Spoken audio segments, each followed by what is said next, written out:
I'm so excited because next week or so, my book that I've been working on this year is finally coming out. And that's Your Stars for 2018, which has a look at what to expect for yourself and for the country in the year ahead, more detail than you even get on this show. So look out for that and more about that later and on the show. But a couple of weeks ago, my publisher, the well-known author Melinda Ferguson, interviewed me about the book and about what else has been happening with me this year, including the hair. So enjoy. This time I'm on the other side of the couch. I've been seeing you most of the year, and your hair's been growing longer and longer. Well, you know, that actually wasn't me with the longer hair. What was that all about? Because that wasn't what I was expecting every time I came in and the hair was getting longer and longer. I disown all responsibility. It wasn't me.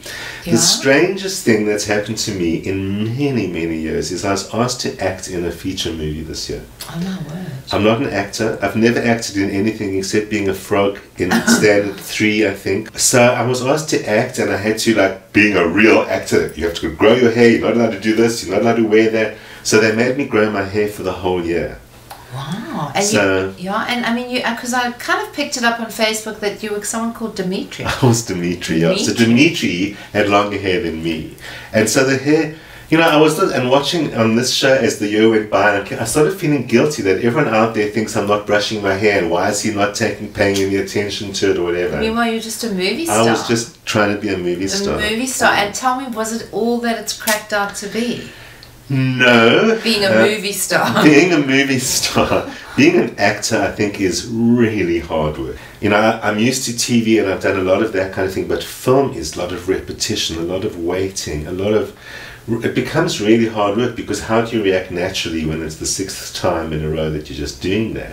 Because you just got to do what you got to do. It's and like then when you finally see the end product, it's like 1 second on the screen, and they've like killed themselves for the whole day. Huge respect for people who do it, and I can now say for sure, acting is a passion.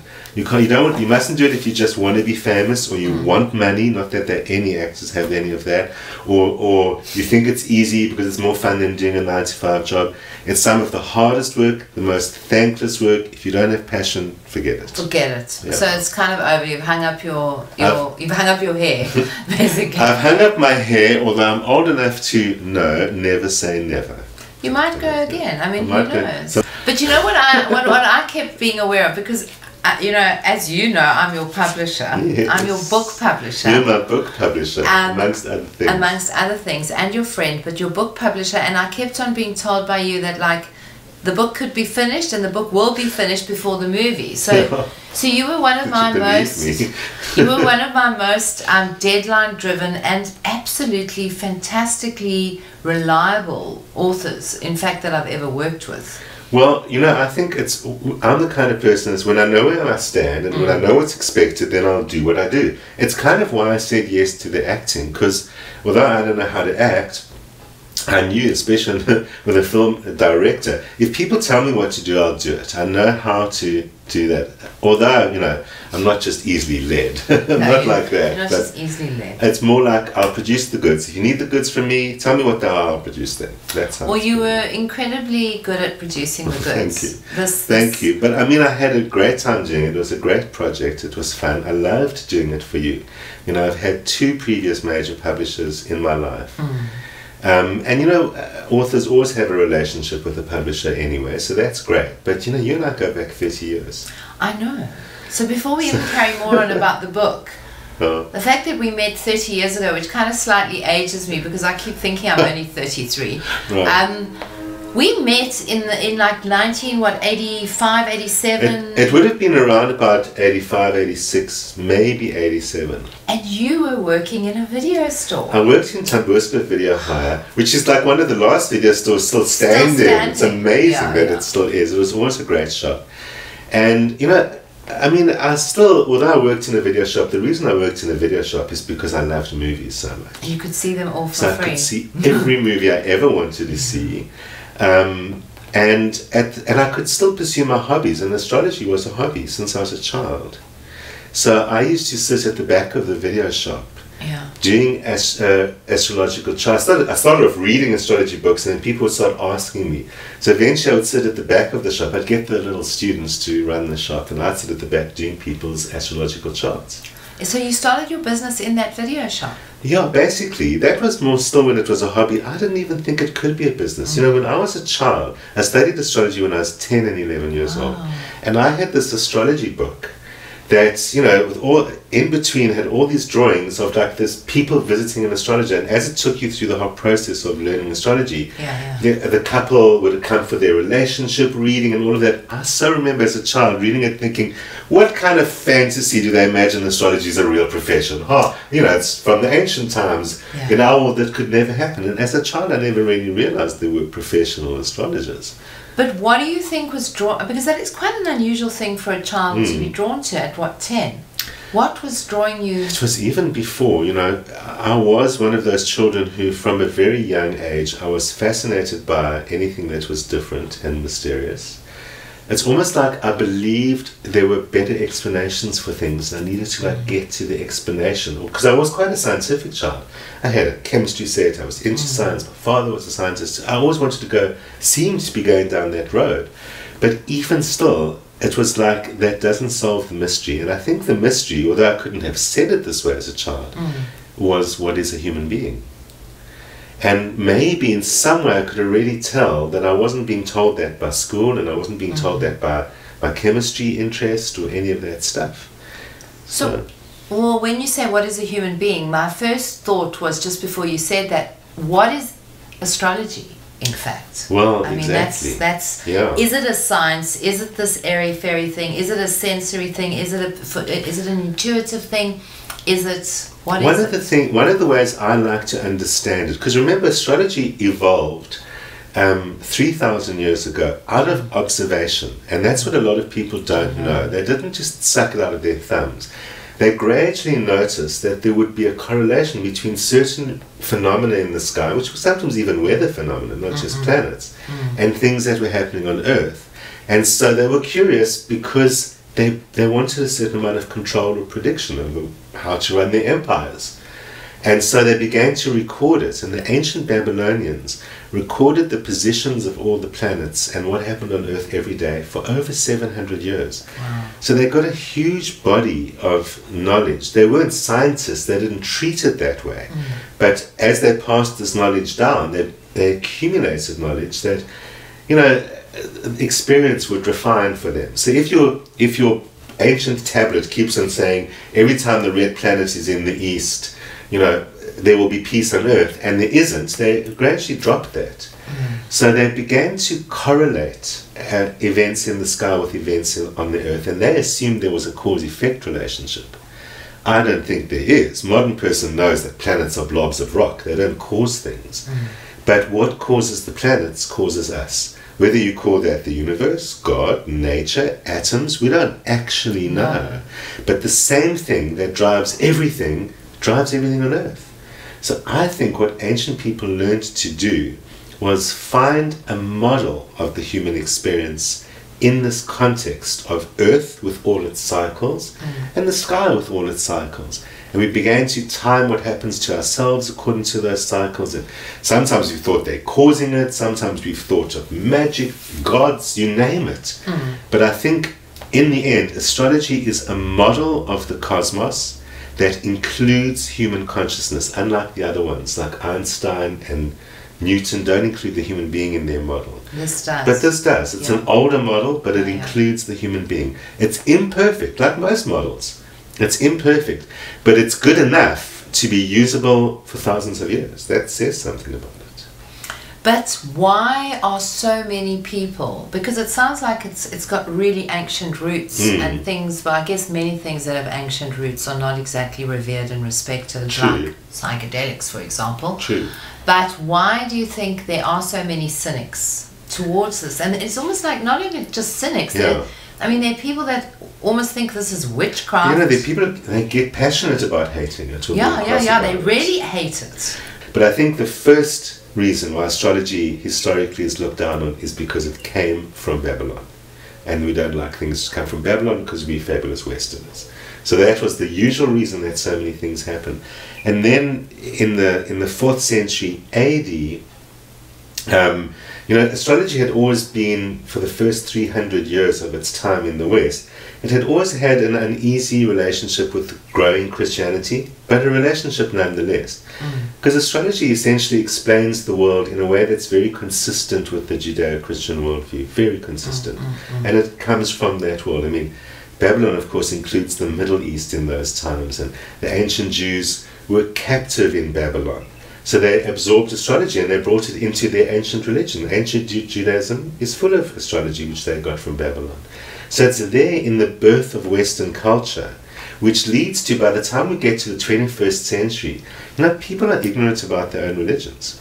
So people assume, oh, my Christianity hates astrology, or my Judaism hates. And actually they were always compatible and there's no hate. There's very, very, very few people know that, especially the astrology haters. Exactly.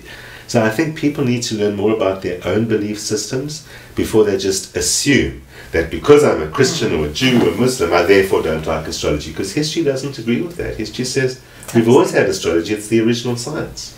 I think a lot of people assume that astrology is part of a new age. You clearly don't associate astrology at all there. No, astrology at 3,000 years is very old age. And it annoys me and happens so often to this very day that people lump me and astrology into various New Age ideas.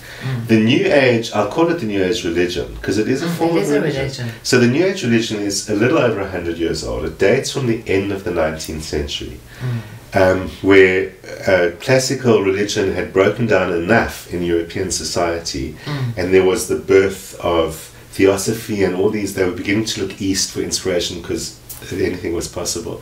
So that's the beginning of the New Age movement. And astrology was changed at that time by those people. Is that where the whole sun sign thing came in? The sun sign thing would come a little bit later, but from the same people. So they dismissed the ancient ideas of astrology as karma, that bad things sometimes happen to you. They abandoned all of those ideas. I mean, bad things happen to people. I didn't like that. Everything's beautiful. That was that birth of that idea. Although, interestingly, the New Age movement has its origins in Neoplatonism, which is from the 4th century AD, which has its origins in Plato, which is from the 4th century BC. So it actually does have tentacles that go far back in this idealized way of looking at the world that comes from Plato.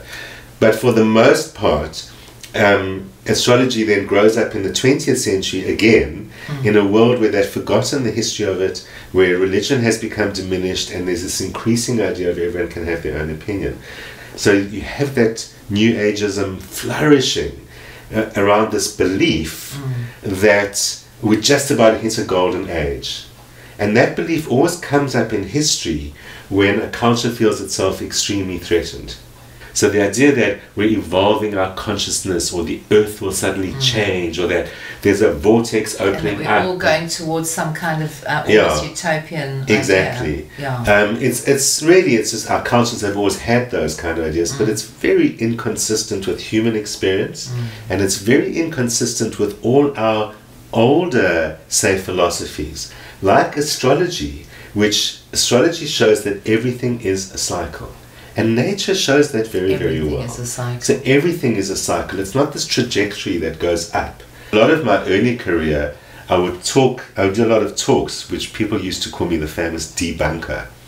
Debunking the end of the world, debunking, being rescued by angels and all of that. Because I think that if we are to grow our consciousness, not in some trajectory sense, but just in trying to be a better human being, that we have to be honest.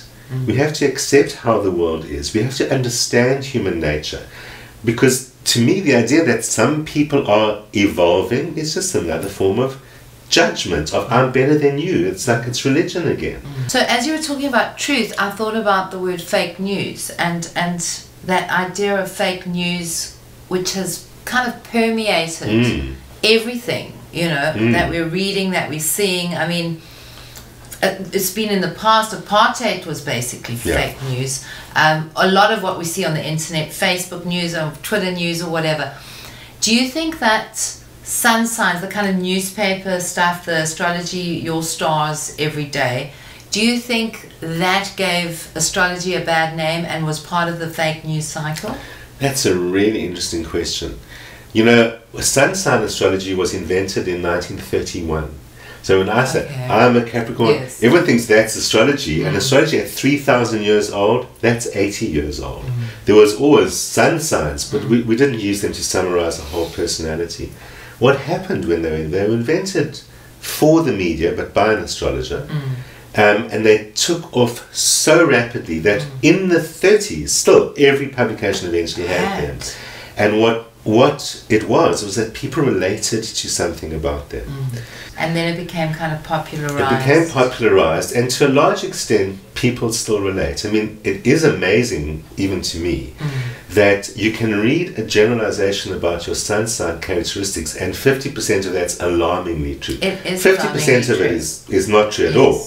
Yes. But the fact that that other 50% can be so close to the bone shows that there was something in it, and he twigged onto something that existed in astrology that no one had ever explored. It's exploited, so you do get fake news out of that, because there's some publications that won't even use an astrologer to generate. They just do it through a computer. And astrologers do use astrology to generate that, because in the same way that astrology can talk about the individual, it can talk about the collective less effectively, because people don't act all as one.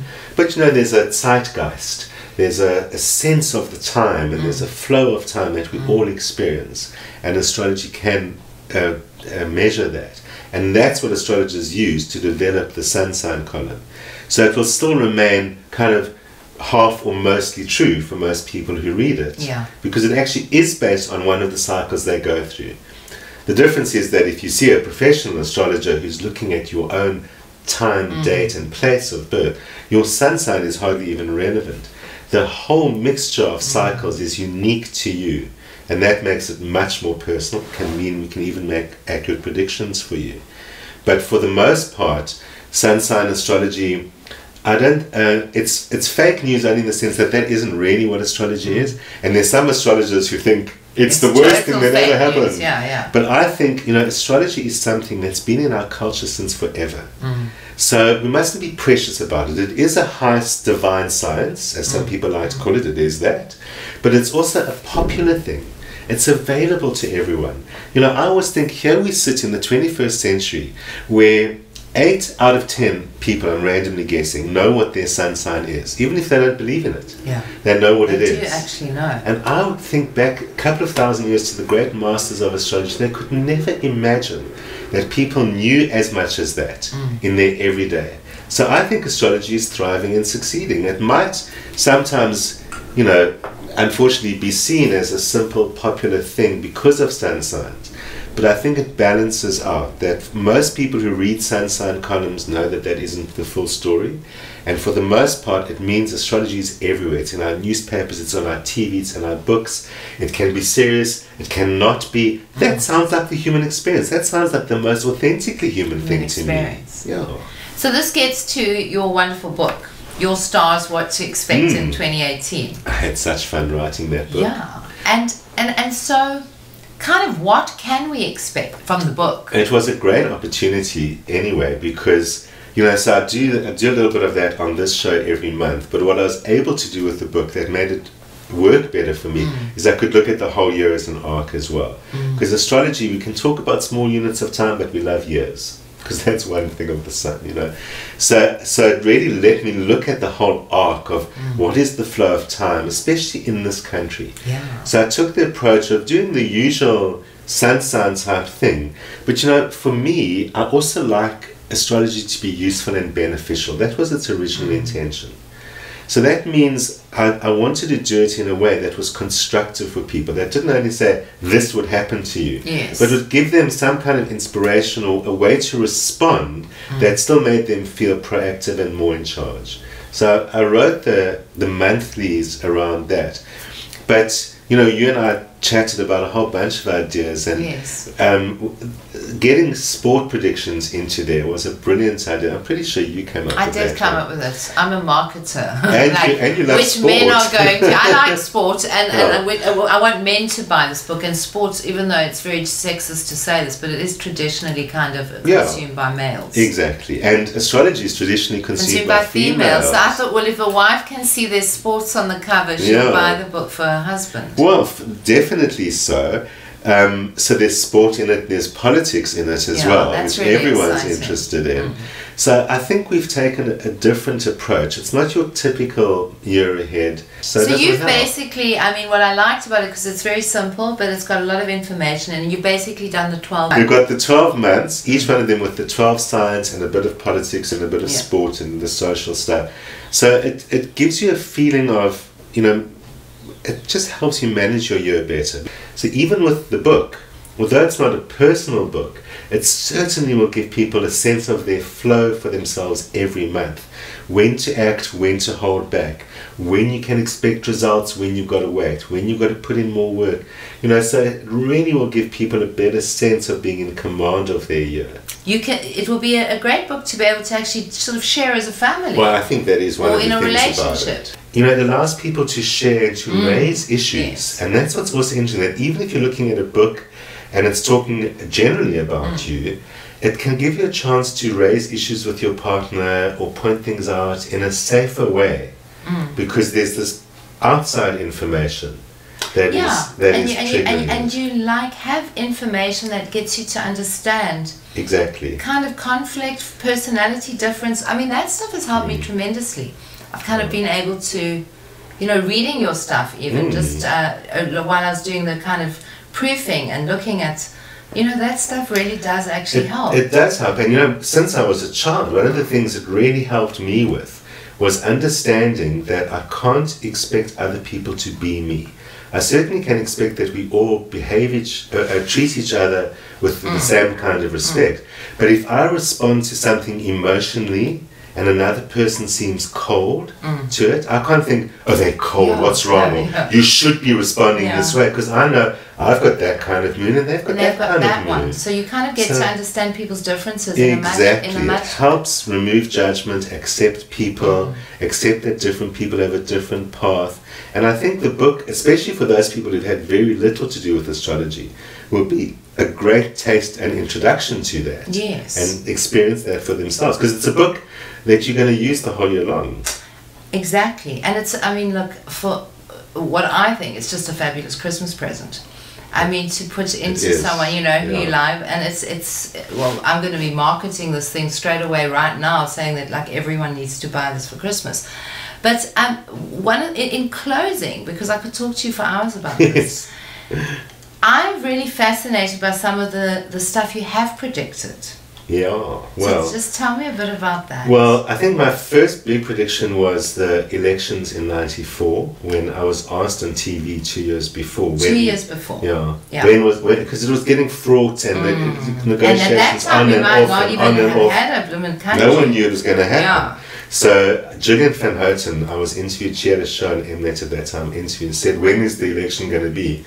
And, you know, I only had one possible date according to my understanding of astrology, so I said April '94. So that turned out to be the first big one.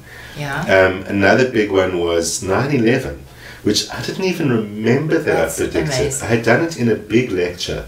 I remember, you know, we're recording this on 9/11 today. I know, that's quite a fantastic. I remember that day, obviously like all of us do, and the shock and the horror, sitting there watching TV. And then my email just started pinging like crazy. And I went and had a look. And there were all these people who'd been in this lecture I gave in '99 or whenever it was. And I think it was 1999, when I said America will, in 2001, America will be attacked from the air on her own soil. Oh my word, that's huge. And I got all these emails from people in other countries that all left the country already. But do you remember saying this? Wow. So that, okay, I didn't know. And then also the great one, you know, I used to have a show on Cape Talk. Yeah. And one day I said, you know, Thabo Mbeki is going to be thrown out before he finishes his second term. And that was very unexpected. Yeah. They thought I was completely mad. We were all so shocked. Yeah. So you've got that one. And I got that one, which obviously, I mean, everyone was amazed. And that also there, everyone realized, okay, you actually got to take astrology a little bit more seriously, because clearly there's something to it. And as I say, if people get rid of the idea of magic, airy, fairy, and realize it's actually an ancient science. It's a science that includes the human experience. It's imperfect, and it can't be easily explained, but it works. And if people start from that point of view and ask afterwards why it works, they'll get a lot of benefit out of it.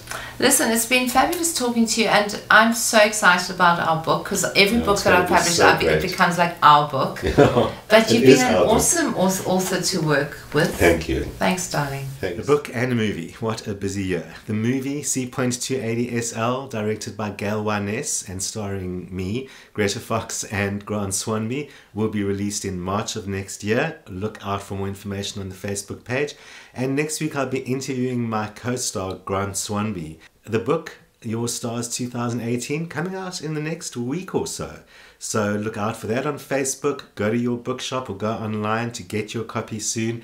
And look at the Facebook page for more information about the launch here in Cape Town on the 9th of November. Perhaps you'll be able to join us for that. Meanwhile, I'll be here next week as usual, Friday, for that great interview. Be here.